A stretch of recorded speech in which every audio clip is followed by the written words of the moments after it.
현재까지 집단 발병 관련하여 22,000여 건의 검사가 이루어졌고 이 중에서 119명이 확진된 상황입니다.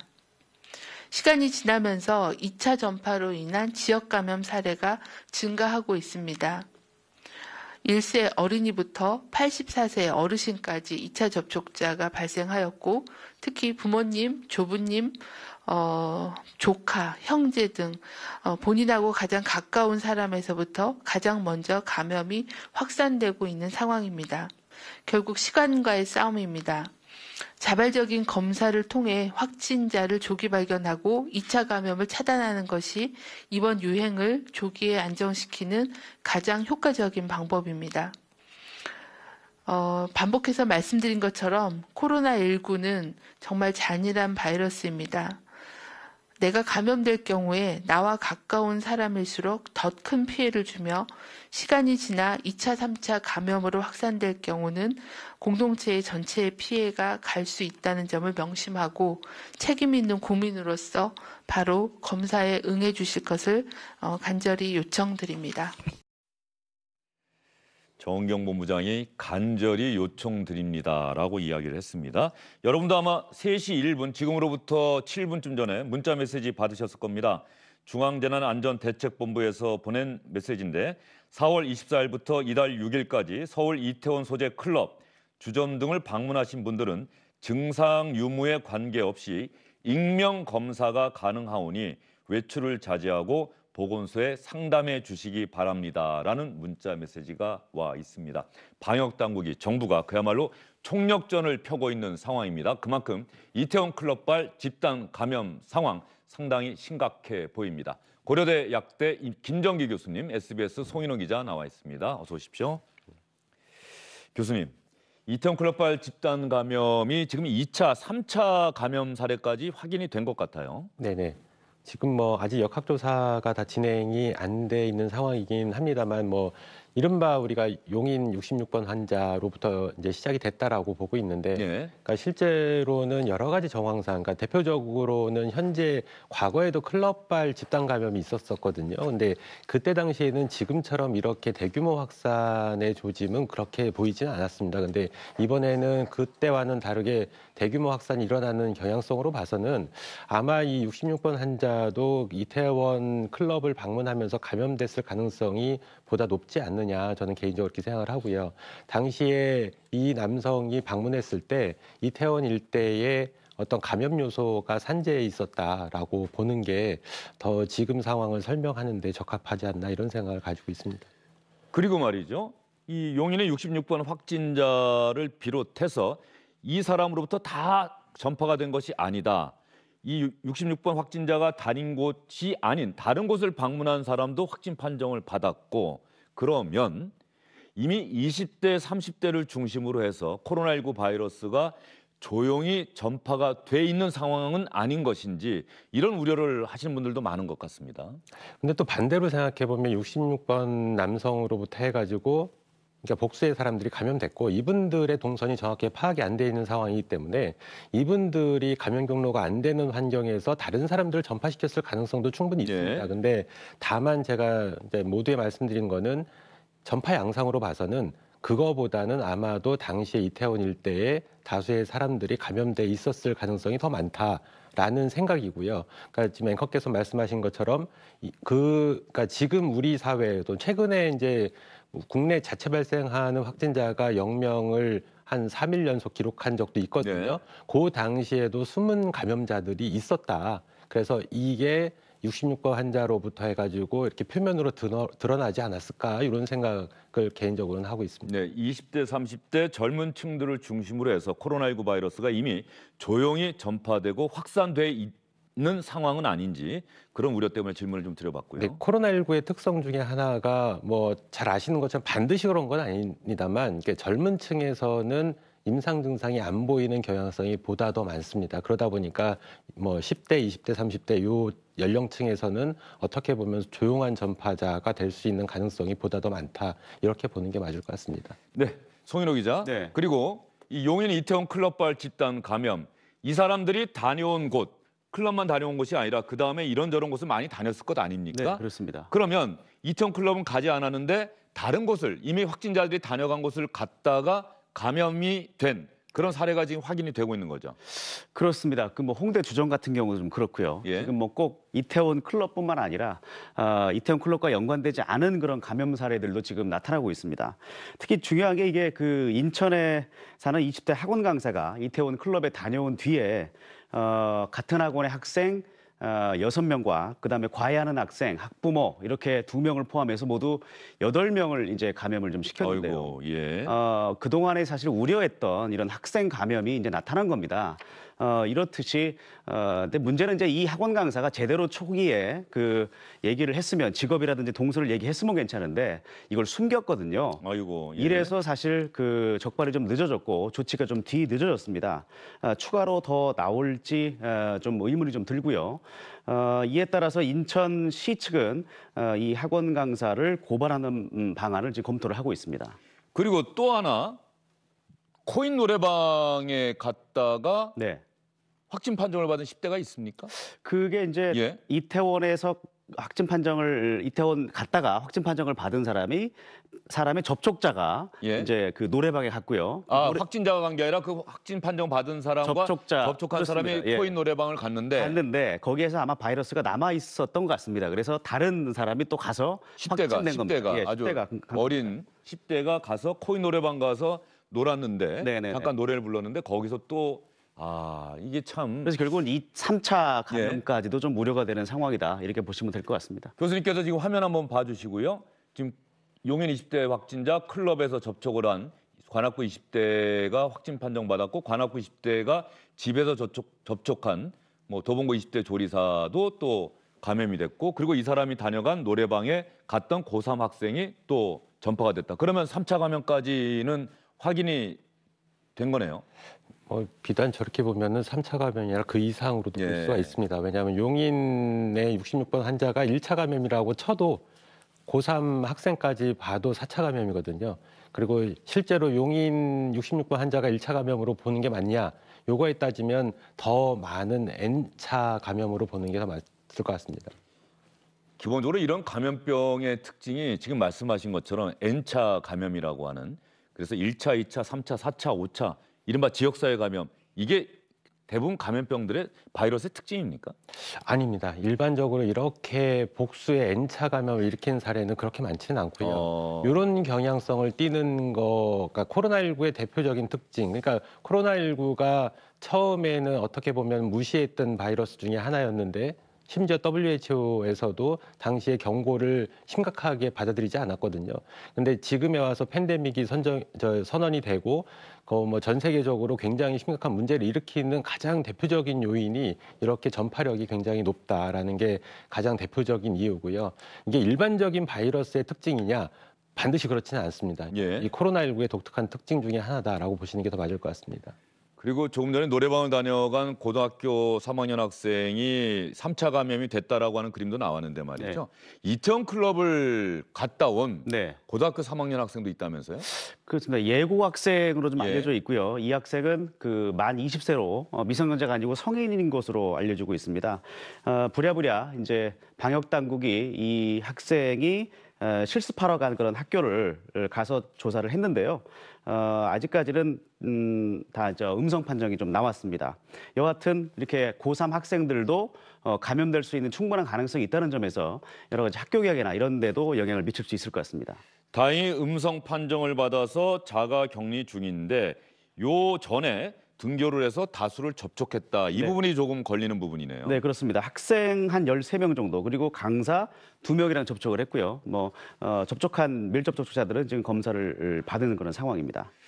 그리고 또 하나 이태원 클럽발 집단 감염에서 걱정되는 경우 중에 하나가 여기를 다녀간 사람들 가만히 봤더니 교사, 군인, 의사, 간호사 그렇습니다. 이렇게 다중을 상대하는 사람들도 여기를 다녀갔다. 그것 때문에 또 사회적 거리두기 기간에 아직 네. 끝나지 않은 그 기간에 여기를 다녀갔다라고 해서 이 공적 의식이 부족한 것 아니냐 이런 비판의 목소리도 상당히 많이 나오는 것 같습니다. 말씀하신 대로 그 전북에 있는 공중보건의가 예. 또한 이태원 클럽, 문제의 클럽은 아닙니다. 하지만 이태원 소재에 있는 클럽을 방문한 뒤에 뒤늦게 코로나19 확진 판정을 받아서 또 이 공중보건의와 접촉한 환자와 동료 한 30명 정도가 검사를 받았거든요.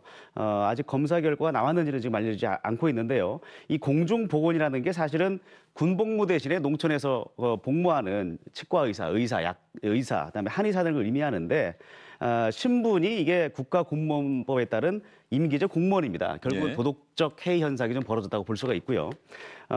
공중보건의는 지금 현재 그 고발 검토 중에 전북도가 고발 검토 중에 좀 있는 상황입니다. 그러면 이 전북 김제의 공중보건의가 클럽에 다녀온 사실을 날이나 숨기고 있다가 확진 판정을 받았다. 이 관련 뉴스를 저희가 준비한 영상을 통해서 다시 한번 정리해 보시죠.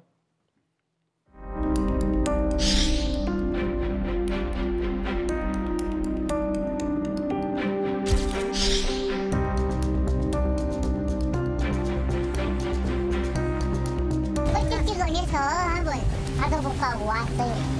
간호사만 만났다.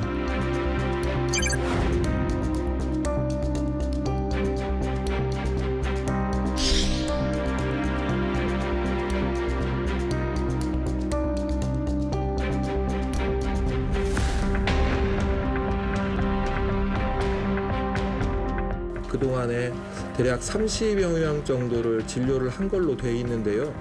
또 동행을 하신 분들도 있을 수 있기 때문에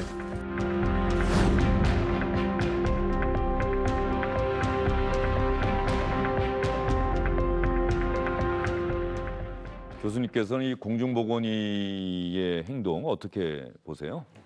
예, 공중보건의 같은 경우에 더군다나 이분이 선별진료소에서 근무했던 예. 사람이거든요. 그러니까 공중보건의라고 하는 의사의 신분이고 더군다나 코로나19랑 관련돼 있는 선별진료소에서 근무했던 사람이고 더구나 과거에 그러니까 4월 달에 한 2주 동안 대구에 의료지원까지 나갔던 사람이에요. 고생했네요. 그러고 나서 2주간 의료지원 갔다 와서 2주간 자가격리하고 그 바로 다음 날 지금 클럽을 방문했던 걸로 알려져 있거든요.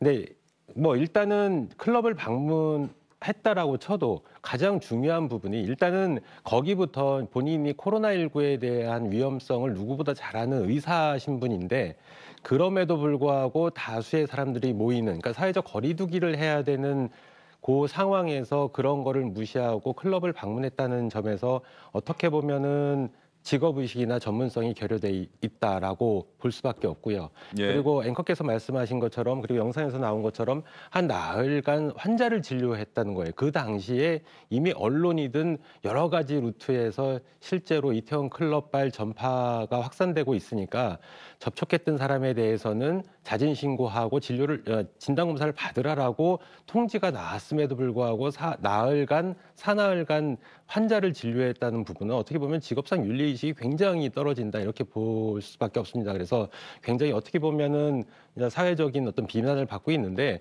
그거에 일정 부분 뭐 동의하는 그런 생각을 가지고 있습니다.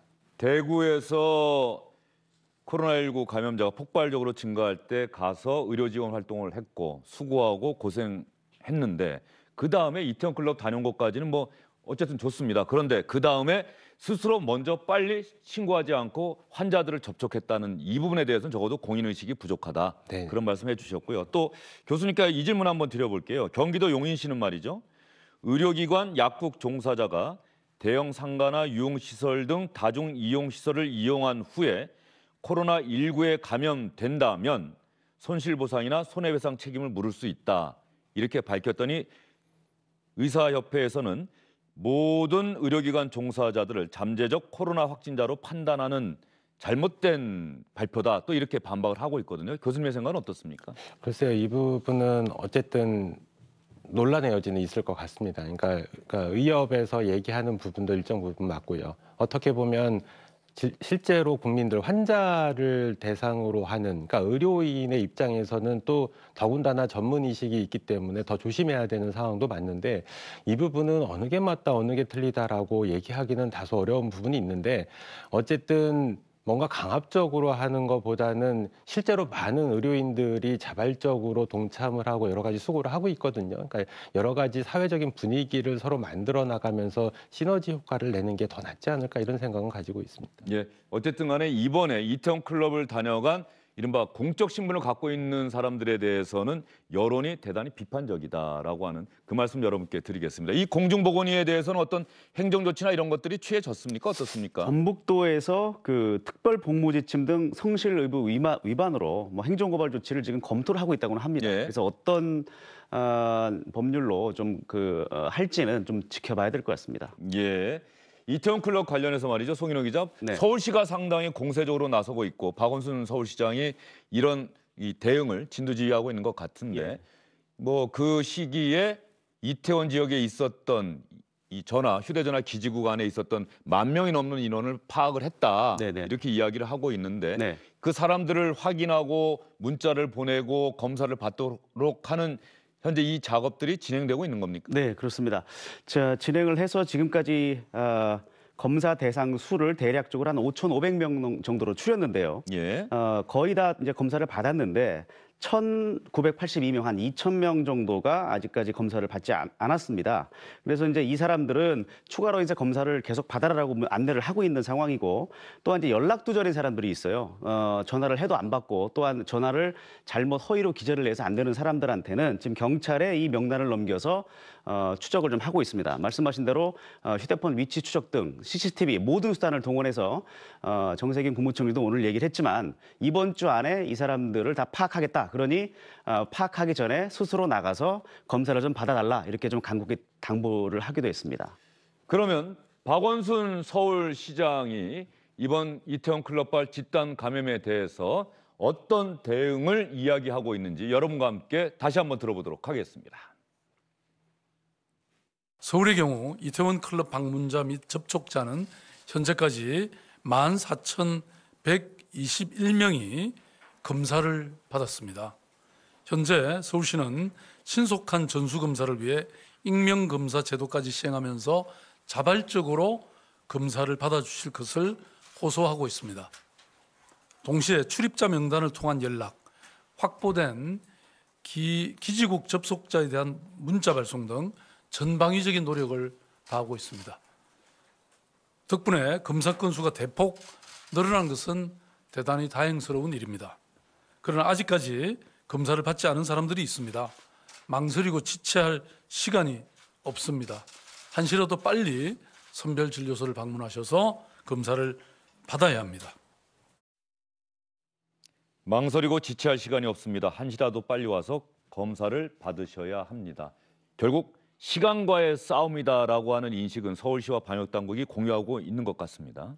예, 지금 5월 2일 날 용인 66번 확진자가 실제로 임상 증상 네. 보인 날로부터 한 2주 가까이 됐거든요. 그 사이에 얼마나 많은 사람들이 접촉을 했고 얼마나 감염이 됐는지를 정확하게 판단을 못하고 있습니다. 그 사이에 우리가 진단검사를 정확하게 해서 확진 판정을 받기까지 또 시간이 소요된다라고 그러면 그 사이에 얼마 많은 전파가 또 이루어질지 모르는 상황이거든요. 그리고 더군다나 지금 그 등교 계약을 앞두고 있는 상황이기 때문에 조기에 이 상황을 빨리 통제를 해야지만 앞으로 우리나라에서 코로나19의 안정세를 다시 한번 찾을 수 있는 기회가 되지 않을까, 이런 생각을 가지고 있습니다.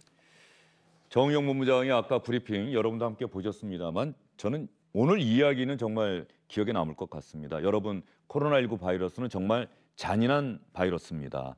여러분이 감염될 경우 여러분과 가장 가까운 사람들이 감염이 되고 이것이 2차, 3차 감염으로 이어질 경우에는 우리 공동체 전체가 피해를 입게 됩니다.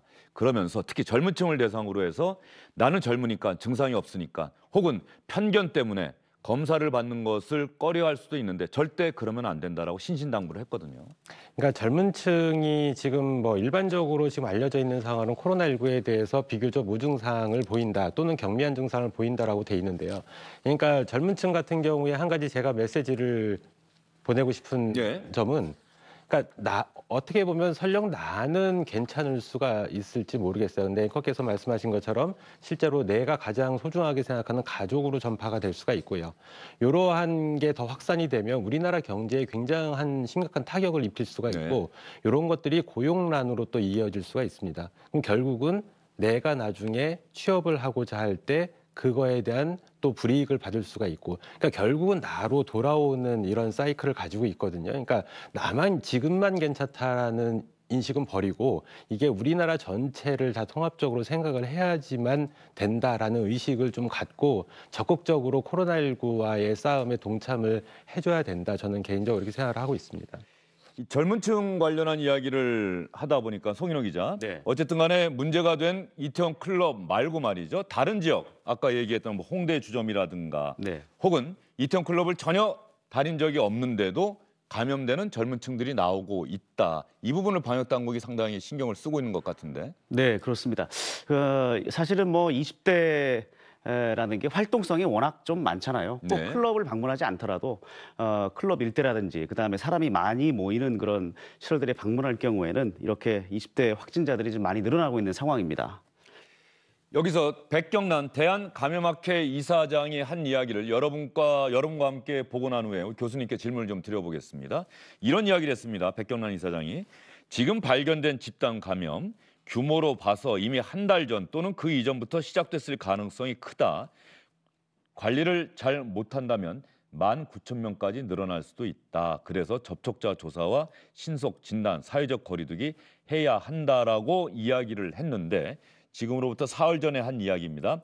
제가 아까 교수님께 드린 질문이 바로 이거거든요. 이미 20대, 30대를 중심으로 해서 코로나19 바이러스가 퍼져 있는 건 아닌지 미처 젊은이들이 증상을 느끼지 못하니까 본인이 감염된 것을 못 느끼고 또는 알지 못하고 그래서 무심코 다른 사람에게 전파시키는 것은 아닌지. 그러니까 실제로 어느 게 맞고 틀린지를 정확하게 알 수는 없습니다. 왜냐하면 이 부분에 대해서 보건당국, 그러니까 우리 방역당국에서 조사를 한 적이 없거든요. 그러니까 우리 젊은 층에 대해서 숨은 전파자, 숨은 감염자인지에 대해서 확인을 해본 적이 없기 때문에 그러니까 추론만, 가설만 지금 나오고 있는 상황입니다. 근데 여러 가지 정황상 아마도 숨은 감염자가 다수 있었을 거라고 추정을 하고 있는 거고요.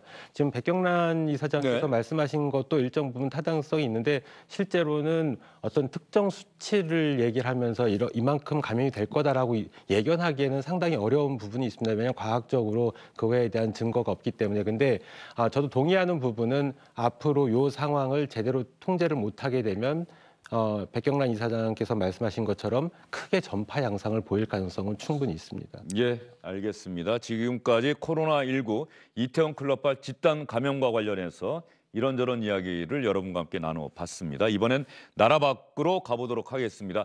미국의 코로나19 상황이 대단히 좋지 않은 상황이죠. 이런 상황에서 미국 정부에서는 경제활동을 조기에 재개해야 되겠다는 이야기가 나오고 있습니다. 왜냐하면 미국 경제가 너무나 큰 타격을 받고 있기 때문에 또 일부 미국인들은 시위까지 하지 않았습니까? 코로나19도 죽는 것이나 일을 하지 못해서 돈이 없어 죽는 것이나 똑같다. 우리에게 밥을 달라, 일을 달라 이렇게 또 시위를 하기도 했는데 이런 상황에 대해서 세계적인 감염병 전문가 파우치 소장이 상당히 강하게 경고했습니다. Concern is that if states or cities or regions, in their attempt, understandable, to get back to some form of normality, disregard to a greater or lesser degree the checkpoints that we put in our guidelines about when it is safe to proceed in pulling back on mitigation. Because I feel if that occurs, there is a real risk that you will trigger an outbreak that you may not be able to control, which in fact, paradoxically, will set you back, not only leading to some suffering and death that could be avoided, but could even set you back, because it would almost turn the clock back rather than going forward. That is my major concern.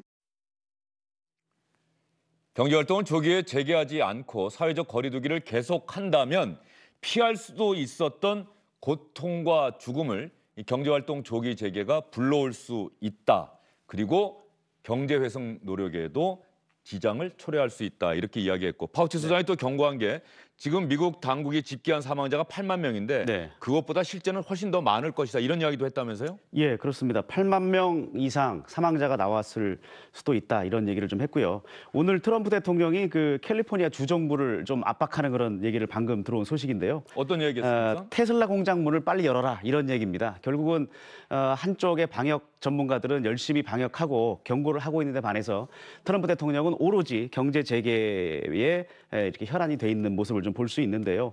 방역 전문가들의 말을 좀 트럼프 대통령이 귀담아 들었으면 좋겠습니다. 예.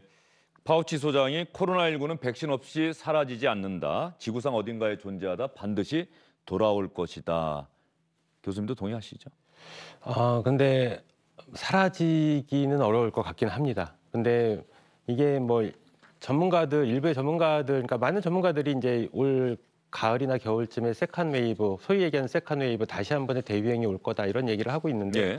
글쎄요, 이제 뭐 그 부분도 가능성이 충분히 있습니다. 완전히 배제할 수는 없고요. 오히려 제가 보기에는 어떤 병원성이 증가하면서 세컨 웨이브, 과거 스페인 독감이 나타냈던 것처럼 나오는 경향성보다는 오히려 일반적으로 바이러스는 변이가 일어나면서 독성이, 그러니까 그 병원성이 낮아지는 방향으로 진화를 하는 게 일반적이거든요. 그래서 오히려 계절형 독감으로 편입되면서 우리 사회를 계속해서 괴롭힐 가능성이 더 많다. 저는 개인적으로 이렇게 생각합니다. 어쨌든 지금 코로나19는 파우치 소장이 얘기했던 것처럼 완전히 지구상에서 없어질 가능성은 극히 낮다. 이렇게 보는 게 맞을 것 같습니다. 예, 알겠습니다. 뉴욕에 이런 상황에서 뉴욕이 상당히 코로나19 타격이 가장 컸던 곳인데 예. 뉴욕에 뭐 죽음의 시계라고 하는 게 등장을 했다면서요? 네, 그렇습니다. 그 유진 자베키라는 미 영화 감독이 이제 예. 만든 건데요. 미국 정부가 사회적 거리두기 명령 등을 일찍 내렸다면 미국 사망자의 60%를 막을 수 있을 거다. 그래서 지금 시계에 표시되어 있는 숫자가 48,121입니다. 결국 이제 8만 명 정도가 사망했다고 하면 이 중에 60% 정도는 4만 4천 명으로 늘었네요. 4만 4천 명 정도는 구할 수 있었을 것이다라는 숫자를 나타내는 겁니다. 예, 이 트럼프 대통령을 비판하는 네, 그런 내용이군요. 비꼬는 내용이죠. 그러면 이 트럼프 대통령이 백악관에서도 확진자가 계속 나오니까 그동안은 지침을 분명히 내리지 않다가 백악관에서 근무한 사람들 모두 마스크 쓰세요라고 이야기를 했는데 저는 빼고요 이렇게 이야기했다고 어제 여러분께 전해드렸죠. 다른 사람들 다 쓰는데 나는 안 쓴다. 다른 사람 다 쓰니까 나는 괜찮다. 아마 이런 뜻인 것도 같은데 부인 멜라니아 여사는 또 트럼프 대통령과 전혀 다른 행보를 보이고 있다는 뉴스도 들어와 있어요. 네, 멜라니아 여사는 트럼프 대통령과 달리 초기부터 사실은 마스크를 쓰고 나타났거든요. 집무실이라든지 가족이 네. 살고 있는 공간에서는 계속 조심을 했고 또한 방역 지침을 잘 지켰습니다. 뭐 멜라니아 여사뿐만 아니라 펜스 대통령 부인도 이렇게 방역 지침을 지키고 있다는 걸로 봐서는 좀 대통령이랑 부통령의 행보와는 좀 다른 것 같습니다. 예, 교수님 오늘부터 서울 지하철의 경우에는 출퇴근 시간대 마스크 쓰지 않으면은 지하철을 탈 수 없도록 돼 있거든요. 네네. 그만큼 마스크가 그래도 우리나라가 코로나19를 잘 통제할 수 있었던 것은 어쨌든 간에 마스크도 상당히 주요한 요인 중에 하나라고 하는 데는 아마 이의가 없겠죠, 대부분이. 주요하다 보기에는 가장 대표적인 어떤 방어 수단이었다. 그래서 어떻게 보면 우리나라에서 성공적으로 과거에 코로나19를 통제할 수 있었던 가장 대표적인 이유는 마스크 착용이었다. 이렇게 보는 게 맞을 것 같고요.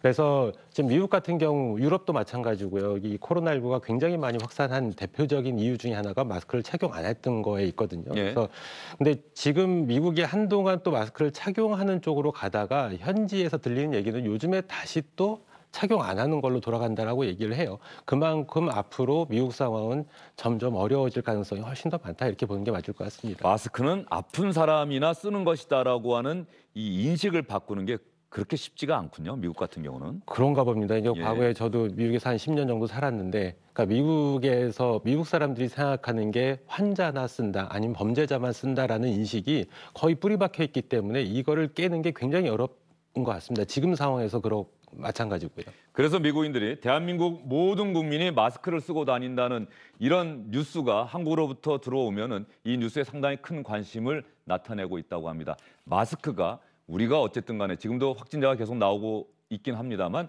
우리가 코로나19 상황을 통제하는데 가장 주된 요인이라고 우리 교수님도 말씀해 주셨습니다. 잠시 뒤에는 정부의 긴급 재난지원금 이것이 기부를 할 의사가 있는 분들은 상관이 없는데 기부할 의사가 없는 사람들까지 온라인 신청 중에 자신도 모르는 사이에 기부가 됐다. 그래서 항의하는 사람들이 많이 있다.